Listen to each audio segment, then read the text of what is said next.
Bismillahirrahmanirrahim. Assalamualaikum warahmatullahi taala wabarakatuh dan salam pertemuan.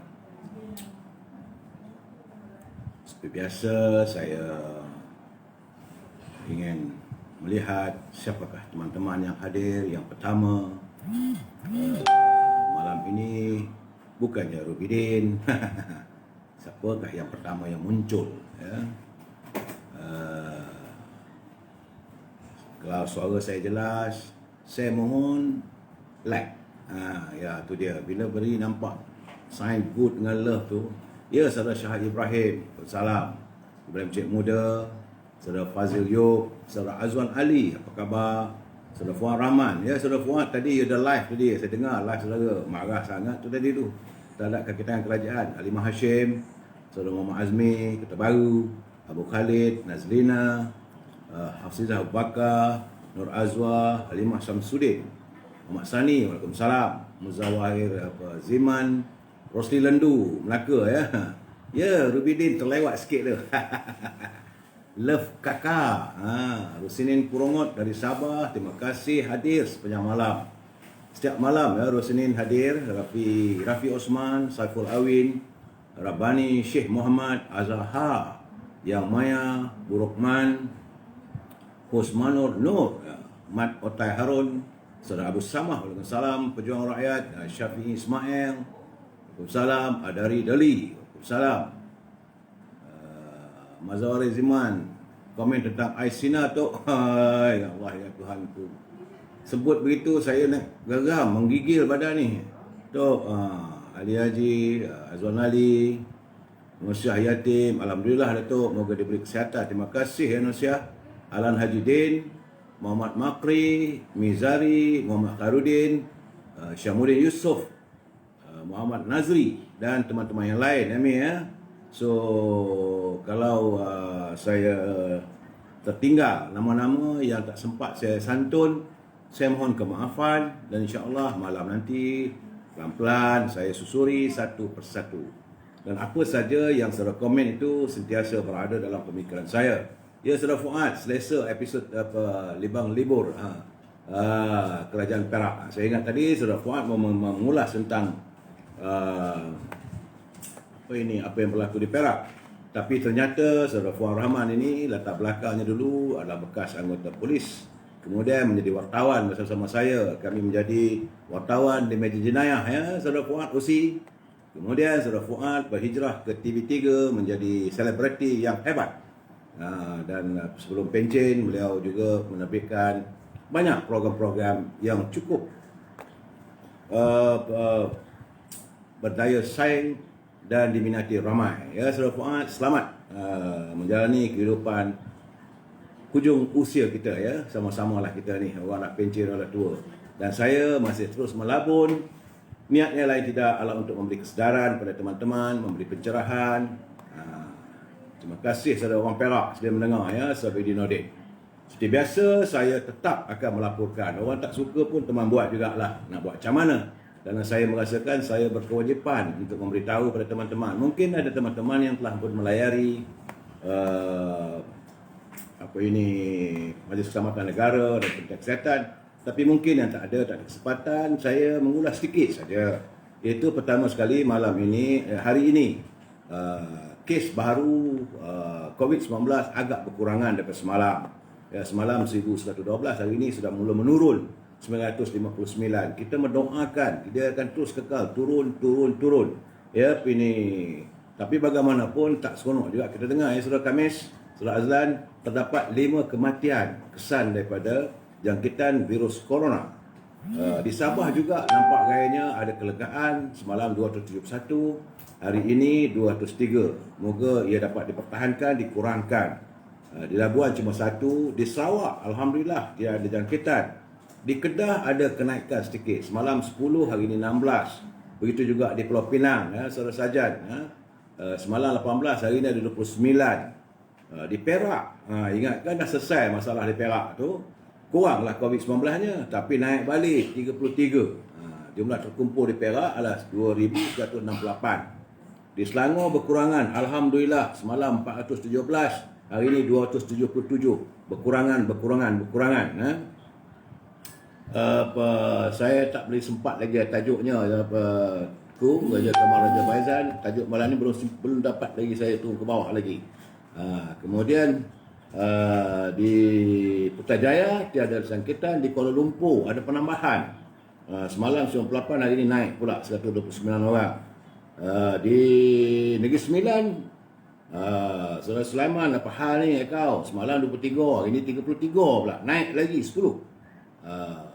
Yang terkumpul di Negeri Sembilan agak besar tu, 6,055 orang yang dijangkiti virus corona. Sedangkan negerinya kocik mana?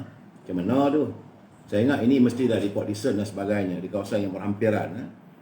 Di Johor berkurangan. Di Melaka, Saudara Selendu tambah 2 saja. Di Johor semalam 108, tapi hari ini 100. Agak membimbangkan di Singapura, di Johor ya, kerana ia berhampiran dengan Singapura. Kita khawatir kehadiran mereka dari Singapura membawa virus corona ini. Cuma yang agak tidak menyenangkan hati saya adalah Pahang.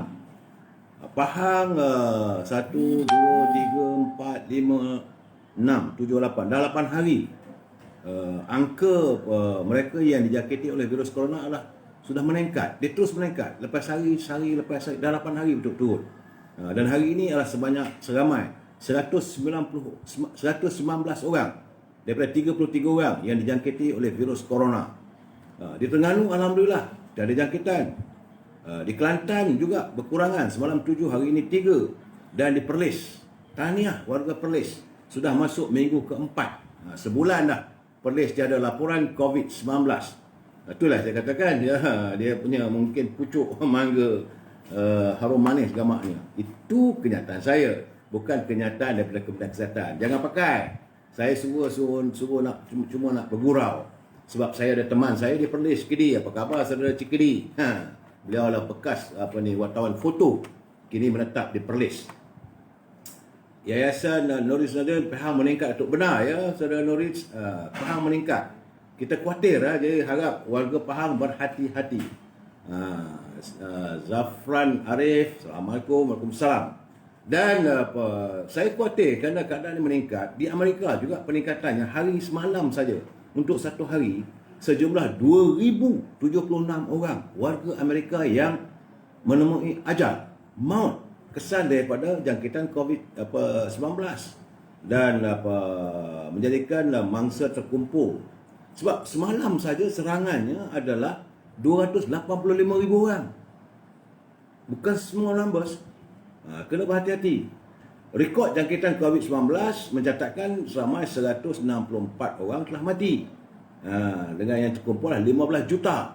Dan agak membimbangkan saya apabila saya mendapat laporan pentadbiran dan makanan serta ubat-ubatan Amerika, FDA, melaporkan mereka sudah membeli vaksin yang kita nak order ni daripada Pfizer ni.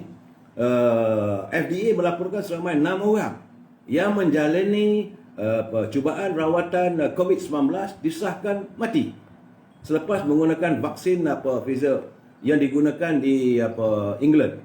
Bagaimanapun FDA mengeluarkan kenyataan ia bukanlah sesuatu yang serius katanya. Kerana jumlah mereka yang mengambil vaksin tersebut terlalu ramai dan mempunyai pelbagai komplikasi. Dan kita berdoa supaya vaksin itu dapat benar-benar dijadikan rawatan. Cuma kita khawatir kerana 2-3 hari lepas ini di Parlimen, Menteri Sains dan Teknologi Saudara Khairi Jamaluddin menyatakan negara akan mengimport. Dan inilah yang dinyatakan oleh Muhammad Tengku Razali yang disanggah oleh Khairi bahawa katanya tak berasas. Sekarang di Amerika 6 orang dah meninggal dunia, kita tak tahu.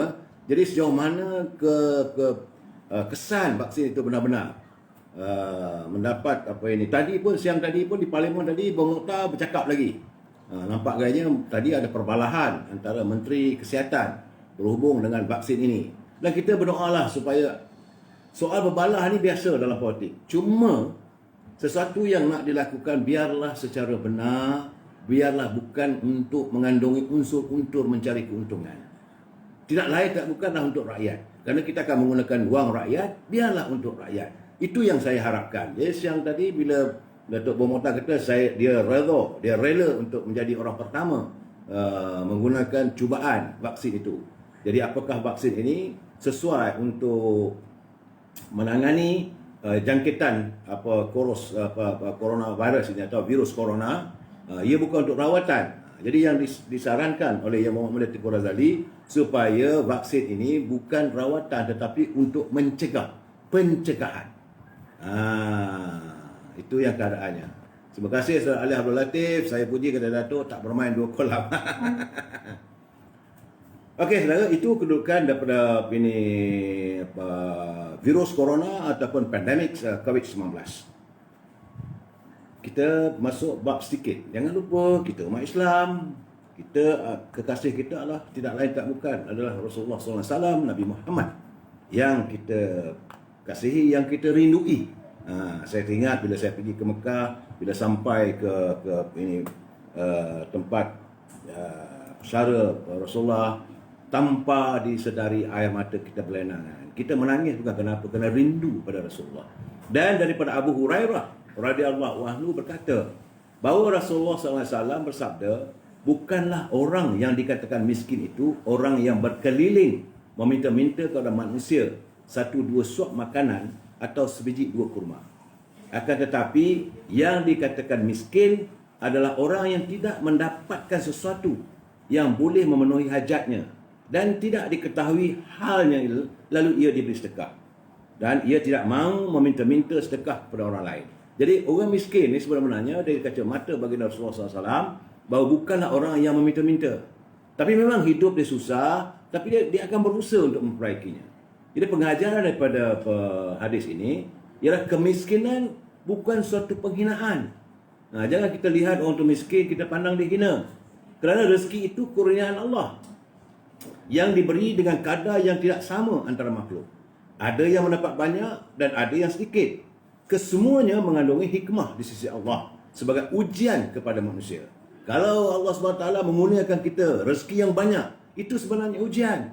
Mau melihat sejauh mana kita bersyukur. Kita mensyukuri apa yang dikurniakan oleh Allah SWT.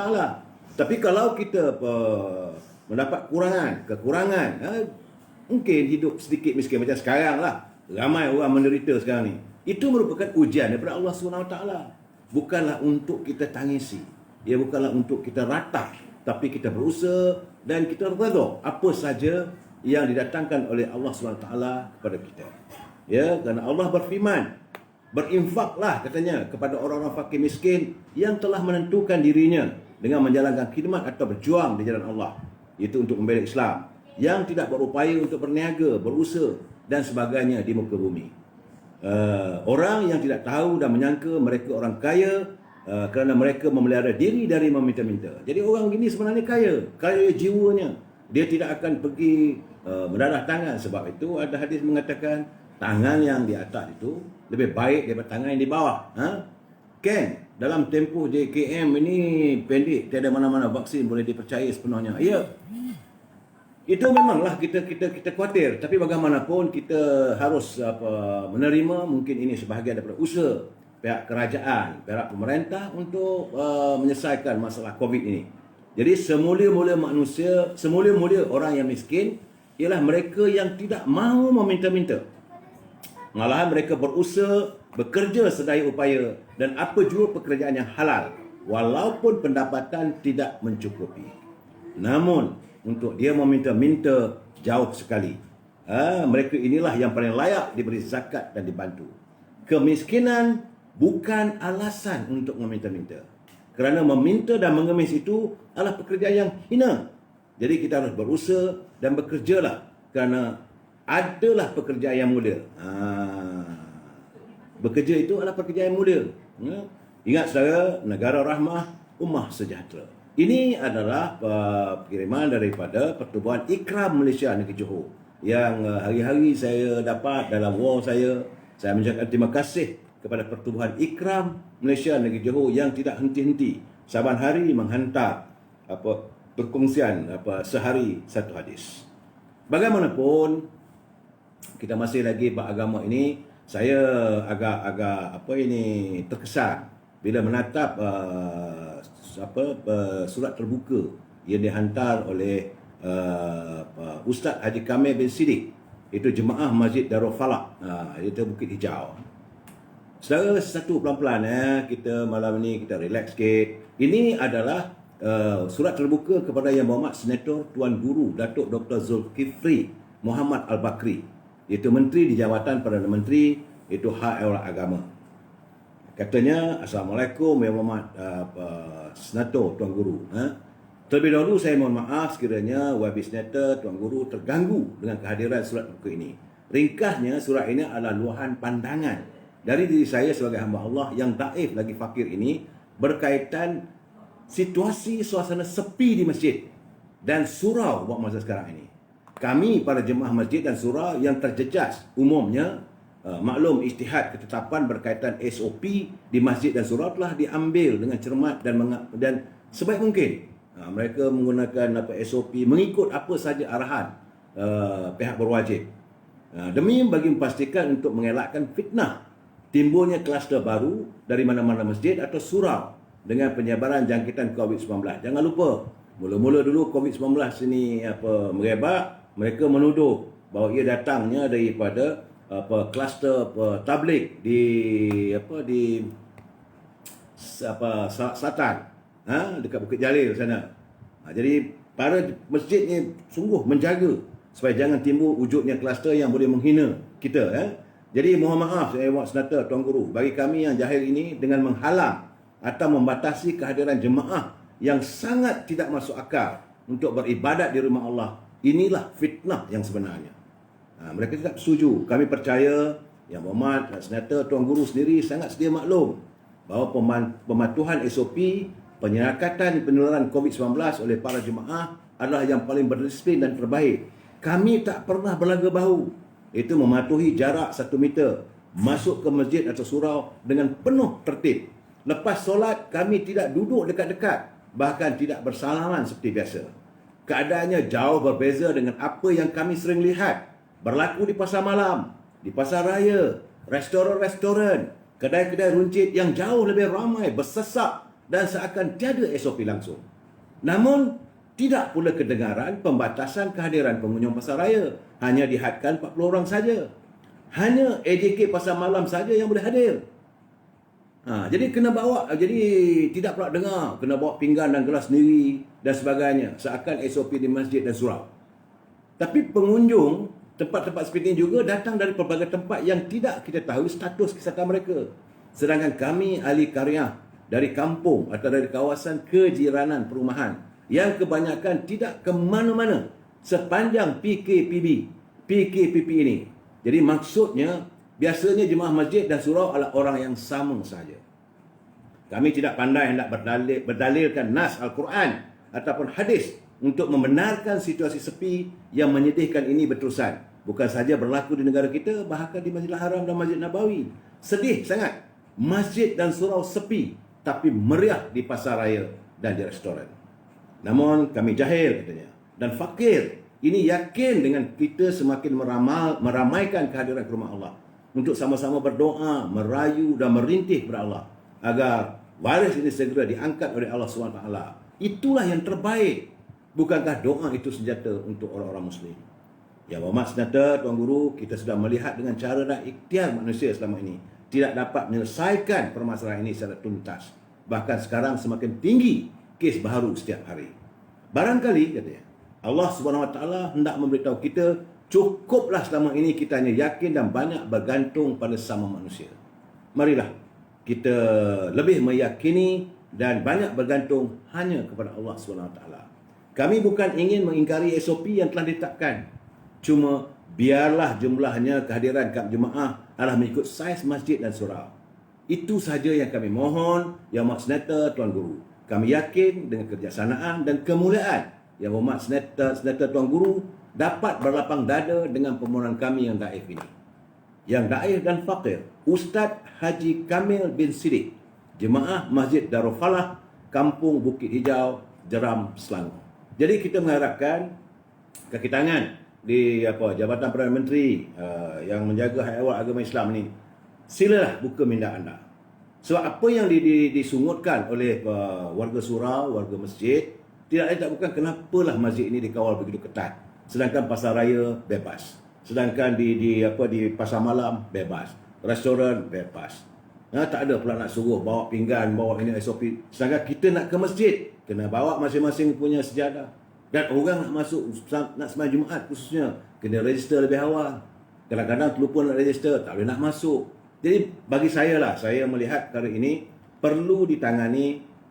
Dan Menteri Jabatan Perdana Menteri yang menjaga hairat agama Islam perlu bersuara kepada MKN.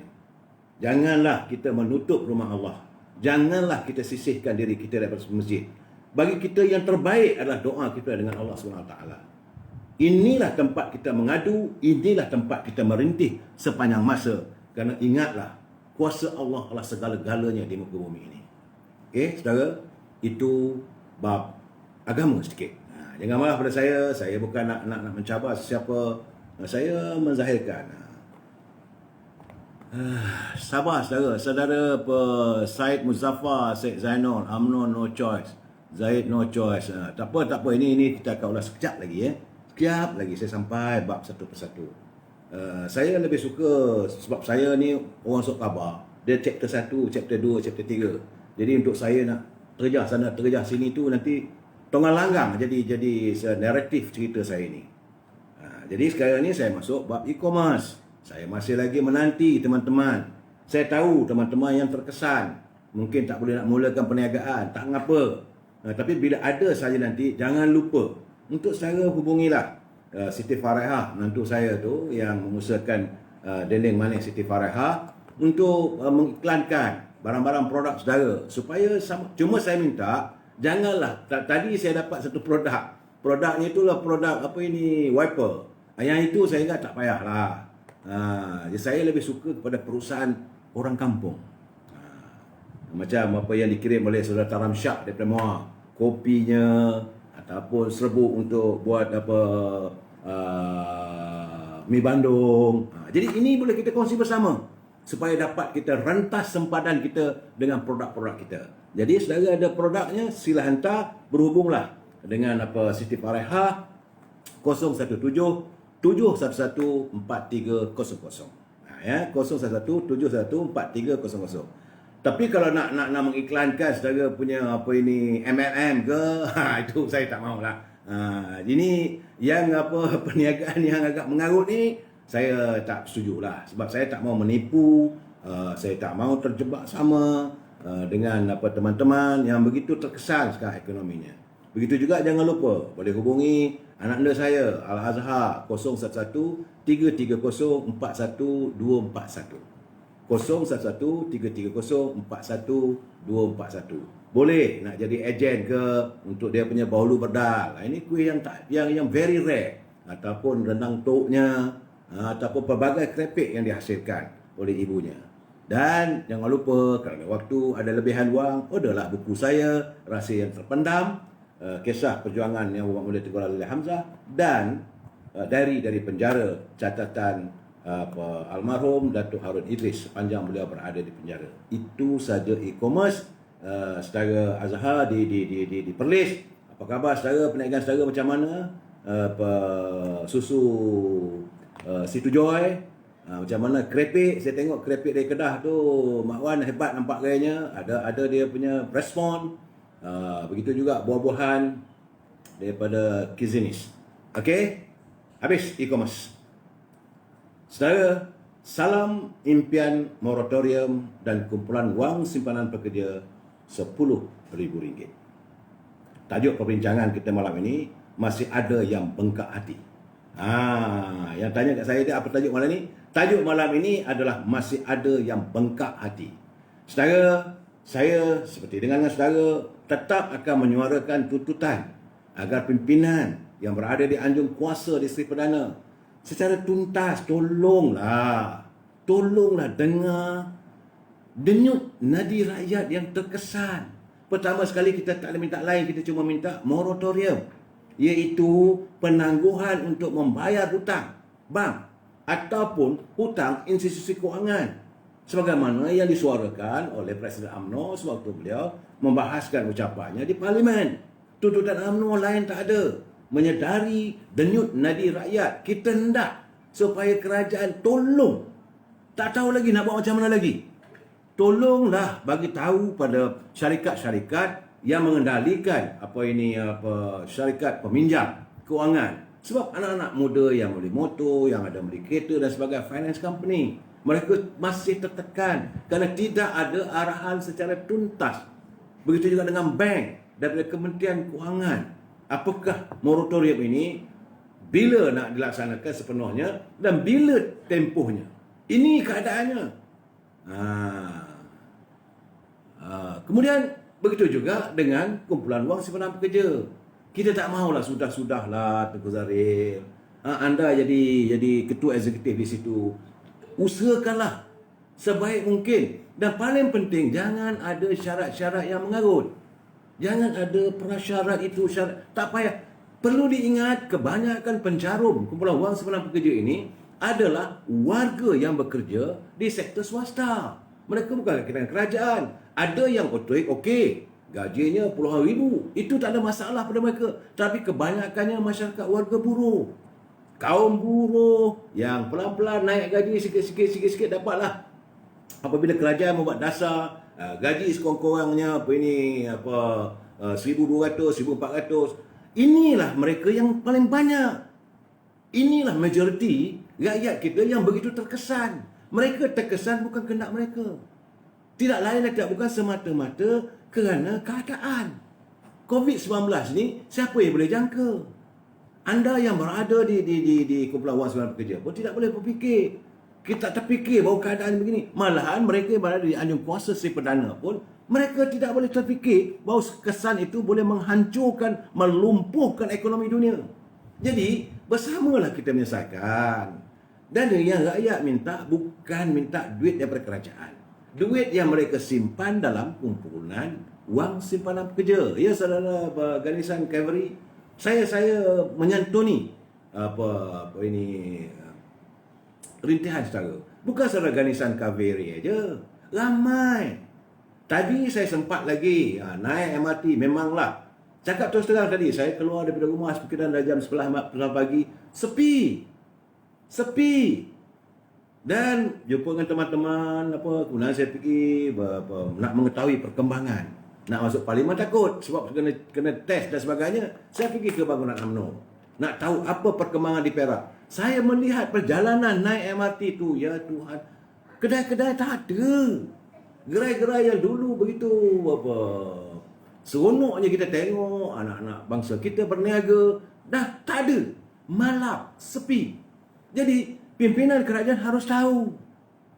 Betul, anda berbincang di parlimen, anda bertekak dan sebagainya. Betul, kita tak marah, itu okey, buatlah dasar. Tapi jangan soalan nak sebut ini 2 bilion, ini 3 bilion. Macam apa Menteri Kesihatan kata tadi, ini peruntukan sebanyak 4 bilion, 5. Rakyat tak nak dengar.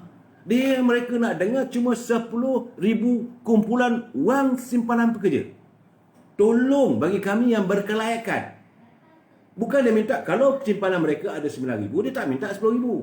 Bagi mereka yang berkelayakan, boleh mengulang 10,000, terus hubungi. Sepatutnya tak payah nak apply lagi. Sebab air lestari ini, sebelum itu ada air apa, entah tak tahu. Air sinar yang terbaru. Sebelum itu air lestari. Tak segala air lah. Tak perlu di-air-airkan. Kalau ada alamat mereka, tu hantar surat. Ataupun melalui email mereka, saudara layak untuk memohon. Mahu atau tidak? Sepatutnya begitu. Sepatutnya kaki tangan di kumpulan wang simpanan pekerja, mereka mengambil langkah, bukan menunggu. You are not the shop.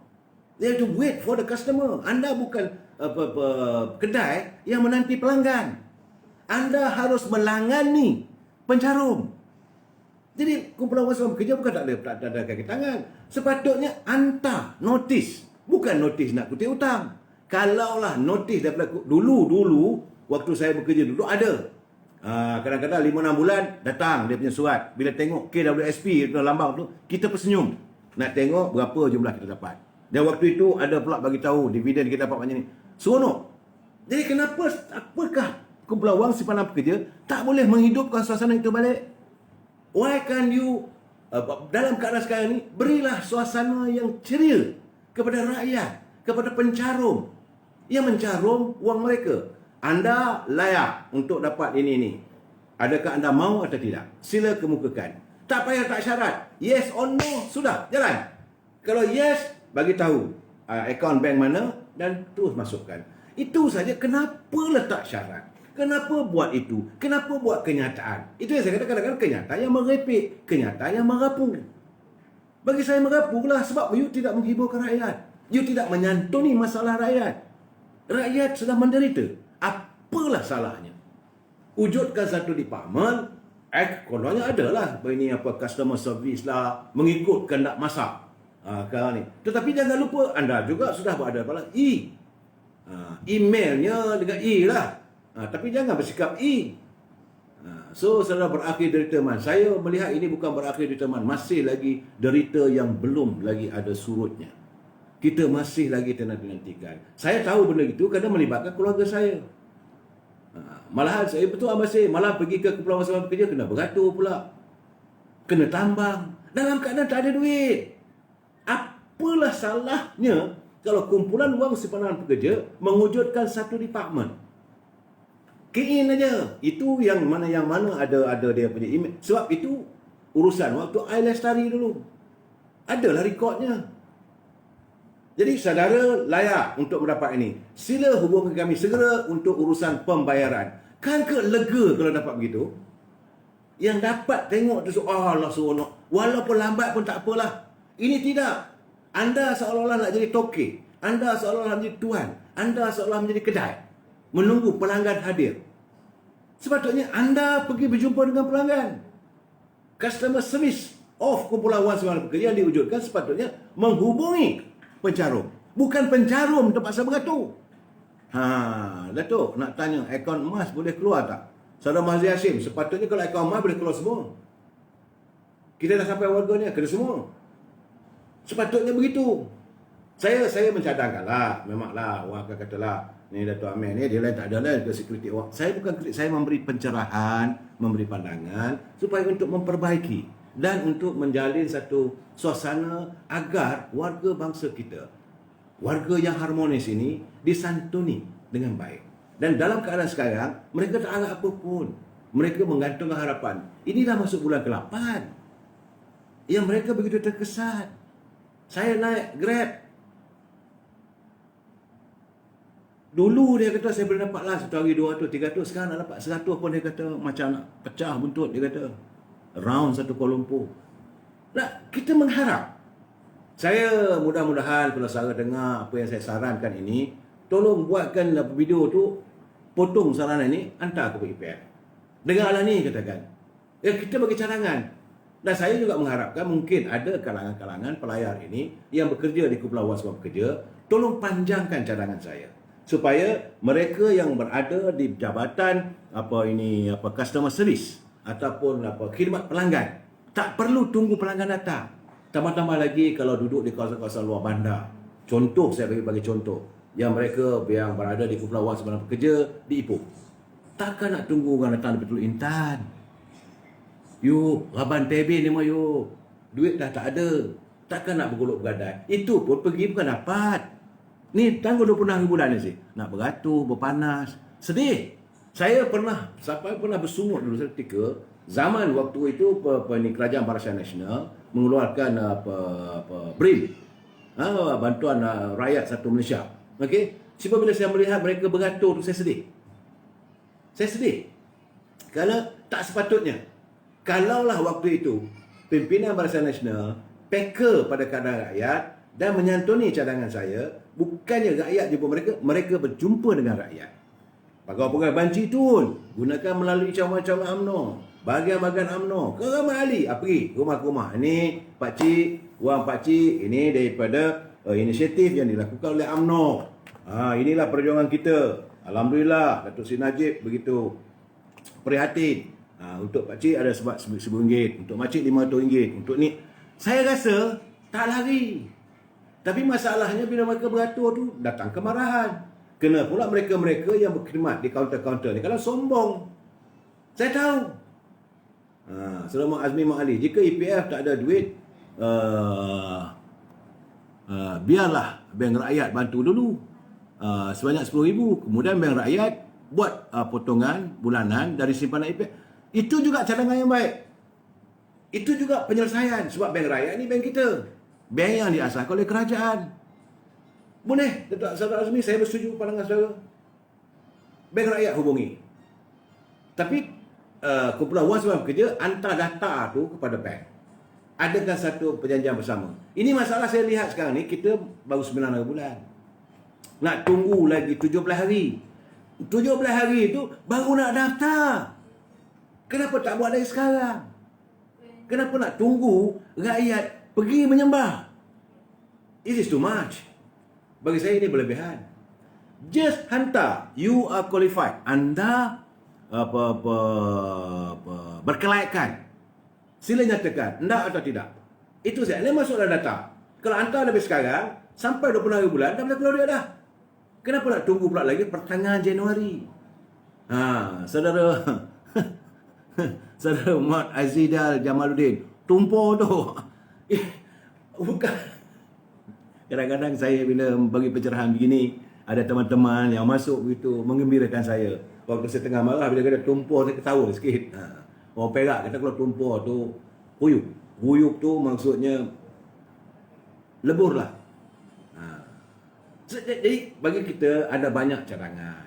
Jadi kumpulan wang simpan pekerja, dengarlah. Ini bukan masanya untuk kita meletakkan ego kita. Bukan masanya. Anda akan dilihat begitu mulia apabila anda menyantuni orang dalam susah.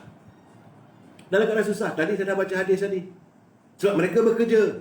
Mereka bukan meminta-minta, mereka bukan nak minta sedekah. SB Nafia, CEO Kumpulan Saudara Rakyat minta letak jawatan. Bagi saya cuma minta kumpulan wang simpan pekerja melakukan forensic auditing. Itu tuntutan kita. Kita takkan lari daripada tuntutan itu, mesti ada forensic auditing. Jadi diaudit ke mana pergi wang itu. Jadi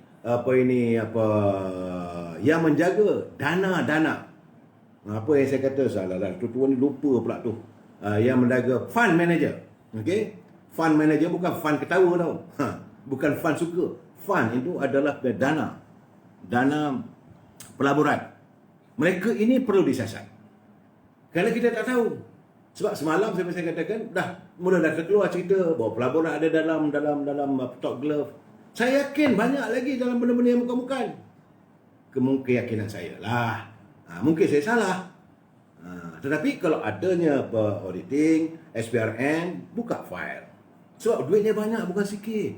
Kerana tiap-tiap bulan, wang masuk ke dalam caruman kumpulan wang simpan kerja, bukan main ribu, ratus ribu, juta. Kalau kita tengok, sebab sekarang ni, caruman terkumpul yang ada di kumpulan wang simpan pekerja tidak kurang daripada 900 bilion. This is not small money. Dan saya yakin 900 bilion itu bukanlah bagi pinjaman mereka yang berumur lebih daripada 60 tahun, tidak. Yang sampai hadnya 55-60 tahun. Retinya di sekitar 40 tahun, 30 tahun. Now 900 billion is not small amount of money. Kemana pergi duit itu? Kita tahu mungkin adalah perancangan mereka pakai ekonomi. Okey, kita terima. Dan rakyat tak ambil kisah pun. Staf Kumpulan Simpan Pekerja tak ada kuasa selagi tak ada lampu hijau dari PM. Saudara Anwar Muhammad, MP UMNO, kenapa terus membisu dalam Dewan Rakyat? Ini yang saya marah. Tapi cuma kali ini saya tak dapat pergi ke Parlimen. Sebab saya kalau nak pergi Parlimen nak kena jolok hidung, tak tahan tu. Yuk, yang saya tak tahan tu nak buat swab test, nak kena jolok hidung tu bukan sikit panjang ke dalam tu, bergesin. Saya ada alahan pada hidung ni. Dia kata tak apalah, untuk Parlimen kali ini saya tak pergi. Tapi saya berhubung dengan teman-teman. Ahli Parlimen, saya cakap, "Wahai Muhammad, apa cerita ni Muhammad? Tolonglah rakyat ya Muhammad. Bukan untuk diri saya, tapi untuk keluarga saya. Saya tak minta projek ya Muhammad." Ada juga jumpa ni saya tersempak dengan menteri dekat bangunan UMNO, seperti Wabi. Apa cerita Wabi? Bersuara lah dekat kabinet. Kalau saya cakap dapat berjumpa dengan presiden, memanglah saya takallah presiden. Tok Sri, jangan lupa, you jaga rakyat. 3.7 juta warga Melayu menyertai ahli UMNO. Dan kita pula ada menyantuni lebih daripada 3 atau 4 juta lagi pengundi-pengundi UMNO. YB, Tok Sri, kena tegas. Dan sekarang ni pula, sebagaimana dinyatakan, setiap 2 minggu, Menteri atau Perdana Menteri akan berjumpa dengan Yang Berhormat. kena tekankan ini masalah rakyat. Ya mat, ya mat, ya mat. Cuma saya kata jangan ya tak titik OB. Kita bagi saya lebih suka mendepani cara begitu. Saudara Azwan Ali, kalau nak bantu nak 1000 daya, tak nak 1000 daya, saya setuju Azwan Ali. Nak 1000 daya. Tapi bila berdalih-dalih tu yang buat saya naik geram tu. Tapi saya gini saya tak nak. Saya nak legakan fikiran sikit. Lepas 3 hari berceramuk fikiran kita ni, menghantui fikiran kita. Marah pada semalam saya bila sultan saya dipersedar sebagainya. Tak naklah saya hari ni, saya nak cakap tentang kumpulan wang simpanan pekerja. Kita mahu mereka menyelesaikan segera. Sebab sekarang ni baru 9 bulan. Kalau mengikut cadangan awal kumpulan wang simpanan pekerja, mereka tetap 26 bulan. Sedangkan, ini sedangkan, waktu saya berjumpa dengan Datuk Zaid Amidi minggu lalu, dia kata ada perjanjiannya bahawa mereka akan berusaha untuk mempercepatkan. Sedayang Sarah nak keluar duit sendiri pun susah. Memanglah dayang itu yang buat saya menyerap darah. Jadi saya menyantuni puan bukan apa, sebab saya dapat merasai denyut nadi. Sebab saya melihat dengan fikiran saya, dengan mata kepala saya sendiri. Susahnya rakyat. Ini bukan main-main. Dan yang saya marah tu, mereka yang berada di anjung kuasa, di tingkat paling atas, pembuat dasar. Kita tahu untuk mengeluarkan wang simpanan pekerja ini, dia ada aktanya. Di bawah akta kumpulan wang simpanan pekerja. Jadi mereka boleh mengeluarkan wang mereka, ada hadnya. Kalaulah mau dikeluarkan lebih usaha gini, maka perlu mendapat dipindah akta itu. Saya tahu, kita tak tahu. Jadi sebab saya kata, kalau perlu dipindah, pindahlah undang-undang tu. Apa masalahnya? Yang saya lihat, mereka akan berdalih mengatakan ini nak jaga akta kumpulan wang simpanan pekerja. Boleh. Pindah untuk sementara. Ramli Din berabuk apa ni? Berterabur lepak-lepak. Tonggang langgang dah tu. Kumbo. Yuk, tak larat yuk.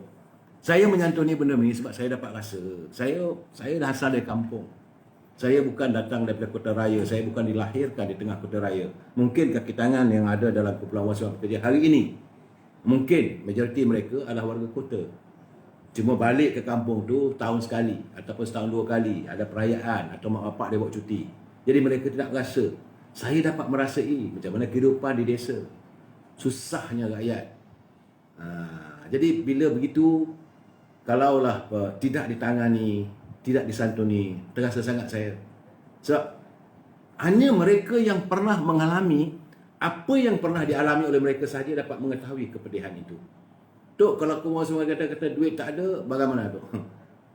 Juga, kalau tak ada, itu kita tangani selepas ini. Saya tak nak menggunakan, saya tahu kadang-kadang ada juga pelayan-pelayan ni cuba nak probok saya untuk saya mengeluarkan kenyataan yang bertentangan dengan undang-undang. Tak boleh. Ada cara kita. Saya tahu kadang-kadang tambah-tambah lagi pakai nama tu, saya tak kenal siapa.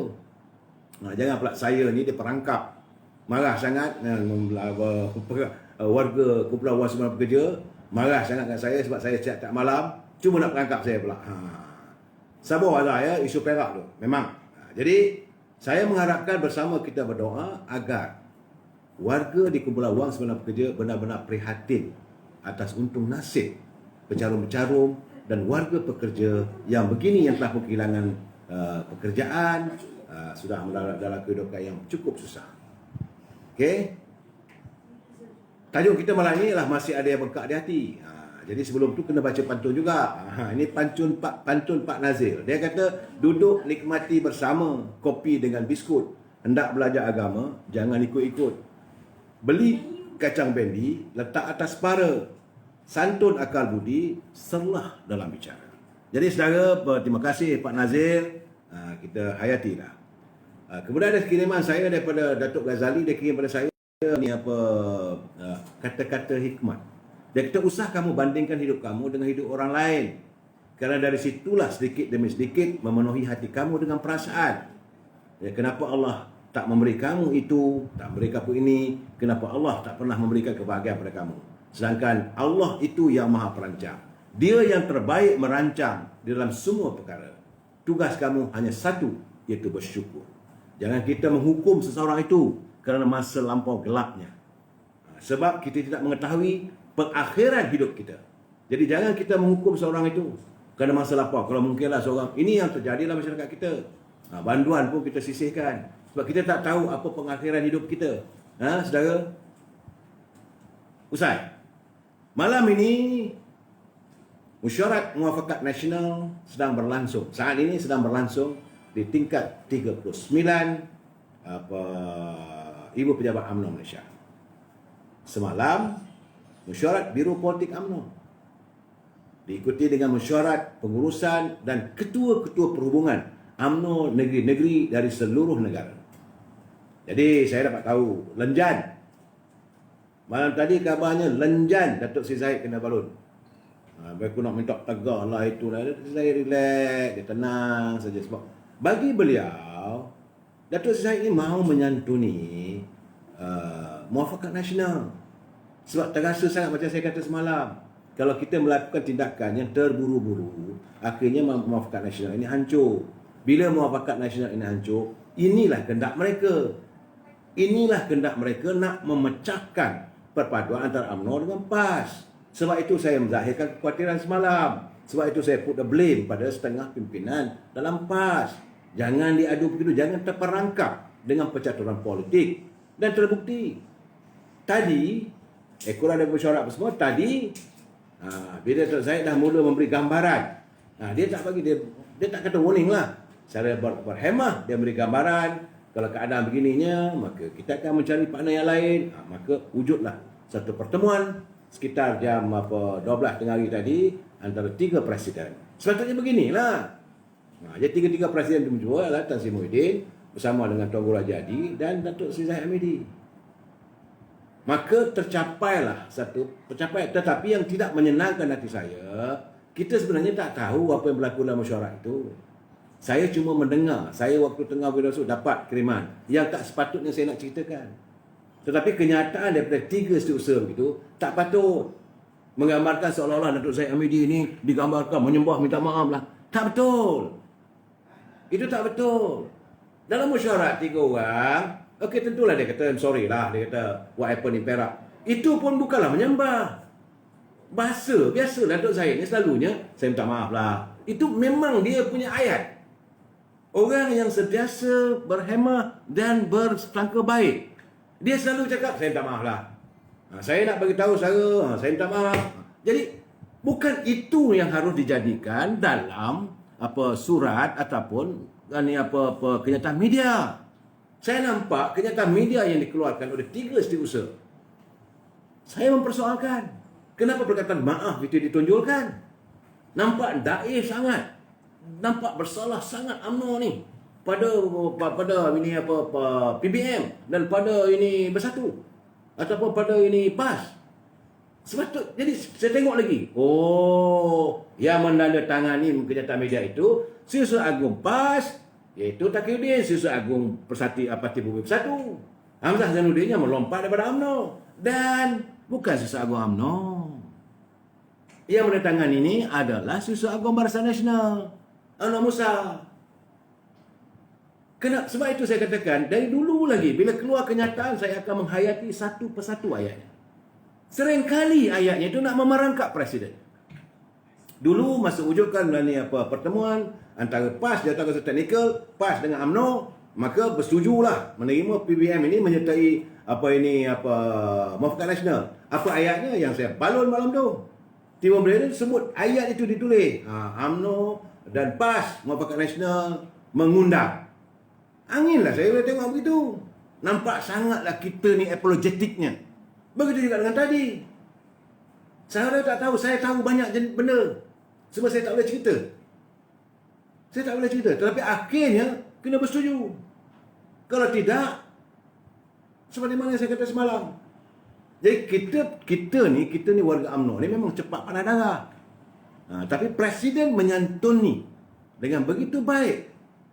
Menceritakan, cuma memanglah ayatnya tu, saya minta maaf lah ya, tadi semalam saya jumpa dengan tuanku. Itu ayatnya bukan dia minta maaf menyembah apa yang berlaku di Perak.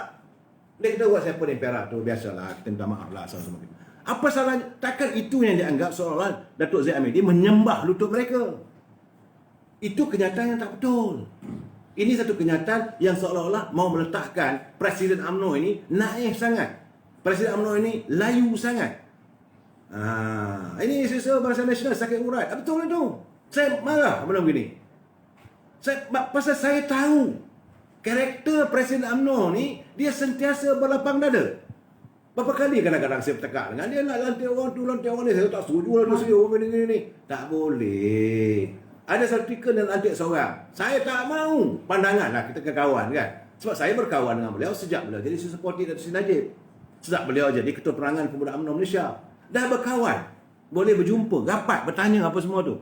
Saya jumpa lah dia bila kata nak lantik orang tu ni. Saya tak setuju. Dia kata, Mal, kalau kita kena patuk oleh ular, yang terbaik ubatnya apa? Dia kata ubatnya adalah bisa ular itu. Kau kena ingat tu. Saya dah buat sembahyang istikharah. Okey lah. Bila sampai ayat itu, okey lah. Senazinas tukar susul SUA tu. Itulah. Ini masalahnya Zaid Hamidi. This is the problem of Zaid Hamidi. Because dia ni terlalu baik. Dia terlalu susah nak cakap. Susah nak tengok dia ni. Macamlah dengan Datuk Najib. Datuk Seri Najib ni kalau nak tengok dia marah, bila tengok bibir dia putih dan muka dia merah. Tapi dia tak suka mengata orang. Saya sekenal Datuk Seri Najib dulu, waktu beliau jadi Perdana Menteri. Sebelum tu, Timbalan Perdana Menteri. Masih sebelum lagi, waktu dia Ketua Pemuda. Kalau ada teman-teman berjumpa dengan dia, bercerita keburukan orang, dia tak suka dengar. Itulah problem Datuk Seri Najib. That the problem of Datuk Seri Najib, he don't like people to whisper something yang memburukkan orang lain. Dan dia kalau dah percaya, dia percaya orang tu. Akhirnya orang tu makan dia. Ini juga berlaku pada UMNO sekarang ni. Apabila Presiden UMNO memberi dengan pandangan, okeylah, you buatlah statement apa semua tu. Adakah kenyataan itu ditunjuk? Sebab matlamat Datuk Seri Hamidi adalah untuk menyelesaikan tarik benang dari dalam tepung. Saya jangan lupa, saya mengadakan live dengan Datuk Seri Hamidi malam tu. Malam berlaku kejadian di Perak. Saya bertanya dengan beliau. Dia tak usah kecoh-kecoh, Mal. InsyaAllah kita boleh selesai. Betul lah. Ini masalahnya. Jadi, akhirnya, setelah begitu dirunding bagiannya, pupak, dia pun mengeluarkan kenyataan. Bila keluar kenyataan, baru setuju. Bila setuju, akhirnya Sultan Perak, Sultan Nazrin Muizzuddin Shah telah berkenan untuk melantik Ahli Dewan Undangan Negeri Adun Kota Tampan Datuk Syahrani Muhammad sebagai Menteri Besar Perak. Alhamdulillah selesai masalah di Perak. Dan Perak sudah mendapat calon yang baru sebagai Menteri Besar. Saya ingin berpesan pada Saudara Syahrani. Cikgu Syahrani, saya kenal beliau sejak waktu beliau jadi pegawai khas kepada Datuk Seri Nazir Aziz. Beliau orang baik. Janganlah jawatan kamu itu membuatkan kamu sebagai orang tidak baik. Jangan izinkan orang mengepung kamu. Tanganilah. Setara Datuk Syahrani asal dari kampung. Ingat, perjuangan UMNO adalah untuk rakyat. Tangani, santuni setiap masalah rakyat. Tidak, saudara bersedialah berjumpa dengan saya. Sebab saya boleh cakap begitu sebab kita kawan. We are friend, brother. Ini keadaan. Tetapi yang tidak menyenangkan. InsyaAllah. Besok, pukul jam 11 pagi, Datuk Syahrani akan mengangkat sumpah sebagai Menteri Besar Perak. Dah jadi orang besar-besar ni, yuk. Janganlah pula biarkan bini pula besar punggung. Jangan pula kita jadi besar punggung. Jaga tanda tertib. Datuk Syahrani pun anak ramai juga, 11 orang. Jadi, dia orang Lenggong. Isterinya Datuk Aziz Zubair. Seorang cikgu. Saya yakin Datuk Aziz itu tidaklah. Dia anak dia 8 orang, bukan 11, 8 orang. Ini nanti Datuk Aziz Zubair ni, mana pula datang 3 orang lagi. Datuk Kamameh dah cakap kata 11. Tidak, 8 orang. Jadi saya yakin beliau yang punya kelayakan dan pernah serve menjadi ahli wakil rakyat selama 4 penggal. Jadi dengan pengalaman itu, kita mengharapkan beliau akan mentadbir Perak sebaik mungkin. Kita nak tengok new New Perak is arriving after the crisis begini. Jangan fikirkan sama itu orang tu musuh kita. Jangan fikirkan orang di daripada pembangkang. Tak usah. Tangani mereka. Sebab saudara berasal dari kawasan sempadan Malaysia dengan Thailand. Pusat bila lagi? Sabar. Dulu. Yuk, satu-satu yuk. Janganlah tak sabar. Tapi apa yang saya tengok, yang inilah saya rasa bila dah selesai masalah ni, dah selesai masalah kedudukan Perdana Menteri Besar Perak ni, saya minta kali ni Ketua Pergerakan Puteri UMNO, anak anda Zaidah Zarif, sila buka segala akaun dalam Pergerakan Puteri UMNO sebelum anak anda menjadi Ketua Puteri. Segala kepincangan sila buat laporan. Ini saya tak boleh tahan. Saudara kata kenapa? Kerana dah selesai Perak, tiba-tiba dia mengeluarkan kenyataan. Usai habis persidangan Dewan, kami menunggu Yang Amat Berhormat Perdana Menteri inginkan penjelasan berhubung Perak. Apabila sejak Peja dijatuhkan sebagai MB, Kerajaan Perak tidak dapat tubuhkan tanpa sokongan Bersatu dan PAS. Setelah perbincangan demi perbincangan di antara UMNO dan parti lain gagal disepakati. Tiba-tiba katanya, sewaktu sebelum pengundian di Parlimen tadi, kami difahamkan bahawa sudah ada kata sepakat yang dipersetujui. Gambar pertemuan Presiden dan SUA 3 parti menjadi bukti. Saya membaca kenyataan dan permohonan maaf terbuka oleh Presiden UMNO. Harap apa yang dikatakan dan dijanjikan akan dikatakan. Ramai akan umbi yang tak puas hati dan saya lontarkan kepada Presiden sewaktu pertemuan tadi, seolah-olah Bersatu sentiasa mengalah. Kira mabuk kamu. Bila masanya Bersatu sentiasa mengalah. Dia kata lagi, mendengar penjelasan Yang Amat Perdana Menteri, saya dapat menyelami perasaannya dan harapannya. Bukan mudah apabila terpaksa berhadapan dengan kerana yang tidak konsisten dari pihak menyatakan sokongan di hadapan, tetapi di belakang mainkan peranan cuba untuk mengurangkan sokongan pada Kerajaan Perikatan Nasional. Saudara, inilah yang dilakukan sekarang oleh mereka. Tak pernah bersyukur, tak pernah terima kasih pada UMNO. Kita yang kena main di Sarawak dan di Sabah. Kita yang kena main di Kuala Lumpur. Tapi mereka kata kita. Sebab itu saya katakan, orang-orang parti Pribumi ini tak ikhlas. Sebab mereka hadir, mereka adalah orang-orang yang datang daripada kumpulan pengkhianat. They are the traitors. Mereka mengkhianati parti masing-masing. Pimpinan yang ada sekarang. Turut bersama kami tadi ada berapa ahli parlimen dan pemimpin UMNO, juga GPS yang mendengar luahan hati Yang Amat Perdana Menteri. Terlalu banyak tangan dan mulut yang menyumpah seranah, sedangkan dia tetap mengunci mulut dan acap kali minta kami supaya bersabar. Brother, kalau itu keadaannya, sebagai pemimpin saya memahami betapa banyak perkara yang harus Yang Amat Presiden fikirkan. Ini adalah kenyataan daripada Mas Emirati yang dulu melompat. Ini orang yang mengkhianati UMNO. Sekarang berada dalam Parti Pribumi Bersatu. Dia ini tidak akan puas hati. Inilah orang yang nak merosakkan. Inilah orang yang mau menghancurkan muafakat nasional. Jiwanya tidak akan tentram selagi tidak tengok UMNO ini dilingkupkan. Sebab itu saya kata sekarang ini, Zaidah, anak anda Zaidah ni saya tuntut. Saya tadi pergi berjawab UMNO tak dapat. Kalau dapat jumpa saya kata, Zaidah, you kena buka balik file. Sebab katanya, saya tak tuduh, katanya adalah kepincangan-kepincangan dari segi akaun Pergerakan Puteri UMNO. Kita tak suruh lah bini Datuk ini Rauf buka file di Melaka, tak mau. Sebab dia memimpin Puteri UMNO, buka file Puteri UMNO. Segala salah laku kalau tak betul, bawa ke depan. Sebab saya tengok, bila dah selesai masalah ini, inilah orang-orang ni yang selama hari ini yang tidak ikhlas pada kita, yang tak pernah berterima kasih, tak pernah bersyukur. Begitulah UMNO menyantuni mereka. Mereka inilah yang mengantui pemikiran supaya warga PAS, ahli-ahli pimpinan PAS jangan pandang dengan UMNO. Senor Ahmad, berapa lama lagi tu? Saya melihat, ini saya cakap, bahawa dari segi penghayatan saya dengar cakap sana, dengar cakap sini, saya nampak bahawa mungkin kita harus, warga UMNO harus bersedia dengan segala persiapan bahawa kita akan menghadapi, kita akan masuk ke medan pilihan raya umum yang ke-15 Rasanya dalam 3-4 bulan datang. Kalau mengikut pengalaman saya. Tapi banyak orang bertanya dengan saya, Tok, macam mana, ada duit ke kita nak masuk ni? Saya kata, hari ini punya politik, rakyat dah tak pandang soal wang.